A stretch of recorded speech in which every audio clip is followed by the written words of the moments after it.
पत्थरबाजों के खिलाफ एक्शन के दौरान हथियार बरामद किए गए हैं। एक घर के पास से हथियार मिला है। पुलिस सर्च के दौरान हिंसा वाली स्पॉट से भारी मात्रा में ईंट पत्थर का ढेर जब्त किया गया है और साथ में हथियार भी मिले हैं। गन के अलावा लोहे के धारदार हथियार भी स्पॉट से बरामद किए गए हैं।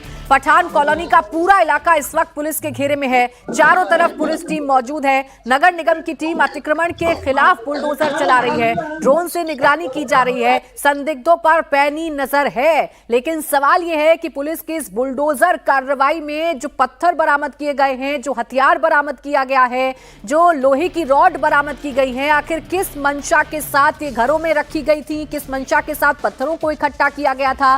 पुलिस पर 25 दिसंबर को जो पत्थरबाजी हुई थी, क्या वो सोची समझी साजिश के तहत की गई थी? ये देखिए, तस्वीर भी मैं आपको दिखा रही हूं। ये हथियार बरामद किया गया है, ये तमंचा बरामद किया गया है, लोहे के धारदार हथियार भी बरामद किए गए हैं और पत्थर तो मौके से बरामद किए ही गए हैं। इसके अलावा ये हथियार भी बरामद किए गए हैं। सवाल यही है कि इस इलाके में आखिर ऐसी क्या साजिश रची जा रही थी कि इन हथियारों की जरूरत पड़ने लगी। सवाल यह है कि लोहे की रॉड की जरूरत क्यों आन पड़ी, लोहे के धारदार हथियारों की जरूरत क्यों आन पड़ी। 25 दिसंबर को जिस तरीके की पत्थरबाजी हुई थी, क्या ये सब कुछ सोची समझी साजिश के तहत हुआ था? ये देखिए आप, लोहे का ये हथियार भी मिला है, ये धारदार हथियार है और इससे किसी को भी नुकसान पहुंचाया जा सकता है। ये ट्रॉली भरकर पत्थर आप देख रहे हैं, ईंट आप देख रहे हैं, ये सब कुछ इसी इलाके से बरामद की गई है जहां 25 दिसंबर को पुलिस पर पथराव किया गया था, क्योंकि एक अवैध कंस्ट्रक्शन को हटाने के लिए पुलिस पहुंची थी और इसी दौरान पुलिस पर पथराव किया गया था। फिर एक एक दंगाई को सीसीटीवी फुटेज के आधार पर पहचान कर उनकी गिरफ्तारी हुई थी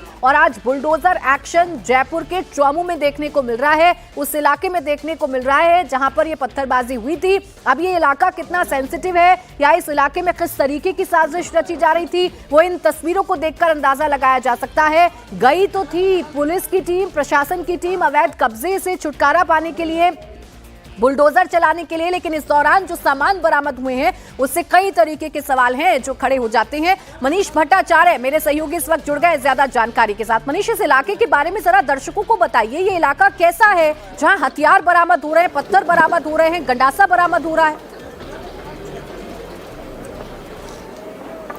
जी हाँ, देखिए ये पठानों का चौक है। आप देखिए जहाँ पर अभी भी अतिक्रमण हटाने की तैयारी की जा रही है। सब कुछ यहाँ पर जितने भी चिन्हित किए गए स्पॉट, वहाँ पर अतिक्रमण जो कर रखा था उसको हटाया जा रहा है। मेरे पीछे आप देखिए ये मस्जिद पठानान है और यहाँ से ये पूरे जो इलाका है, यहीं से आगे जो रोड पर जहाँ पत्थरबाजी हुई थी, तमाम लोग बताते कि यहीं से जितने भी लोग हैं वो लोग आए थे और उसके बाद उन घरों को चिन्हित किया गया जहाँ अवैध अतिक्रमण हो रखा है, पत्थरबाजों का वो घर था और उसके बाद यहाँ से लेके सीधे ये पूरा लगभग आधे किलोमीटर का जो पूरा इलाका है, पूरा जो इंक्रोचमेंट कर रखा था उसको हटाने की तैयारी सुबह से ही पुलिस कर रही थी। बड़ी बात यह है कि पुलिस जहां जहां तलाशी ले रही थी, तमाम जगहों पर तलाशी भी ली है और अवैध अतिक्रमण हटाते वक्त एयर गन और फरसा जैसे इन तरीके के हथियार मिले हैं। और इससे बड़ी बात यह है कि इससे पहले जब पुलिस यहाँ पर आई थी तब ड्रोन सर्वे किया था कुछ दिन पहले, तो ड्रोन से जो पूरा एरियल व्यू लिया उसमें दिखा था कि छत पर पत्थर और शराब की बोतलें मिली थी, यानी पुलिस पर सुनियोजित हमला करने की साजिश थी। और जिस दिन पत्थर चले थे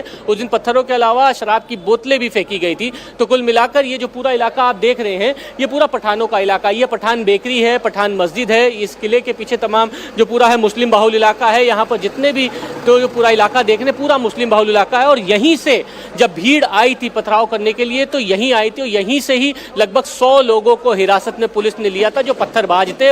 20 जो पत्थरबाज हैं उनको पुलिस ने गिरफ्तार किया, जिनको चिन्हित किया गया, उनको नामजद आरोपी भी बनाया है। लेकिन उससे बड़ी बात यह कि अब जब आज अतिक्रमण हटाने के लिए पुलिस दलबल के साथ यहां पहुंची है, तमाम जगहों पर जब अतिक्रमण हटाया जा रहा है तो घर के पास से हथियार मिल रहे हैं, फरसे धारदार नुमा जो हथियार है वो मिल रहा है। तो आप अंदाजा लगाइए कि किस तरीके की साजिश रची गई है, पहले से तैयारी किस तरीके की गई थी। बिल्कुल मनीष, हमारी बातचीत हुई, बिल्कुल सही होगा अब कि जिस तरीके से हथियार मिल रहे हैं, जिस तरीके से पत्थर बरामद किए जा रहे हैं, ये जरूर कहा जा सकता है कि सब कुछ सोची समझी साजिश के तहत किया जा रहा था। दंगा भड़काने की कोशिश की जा रही थी और पहले से तय था कि अगर पुलिस प्रशासन आता है तो उस पर पथराव किया जाएगा, हमला किया जाएगा।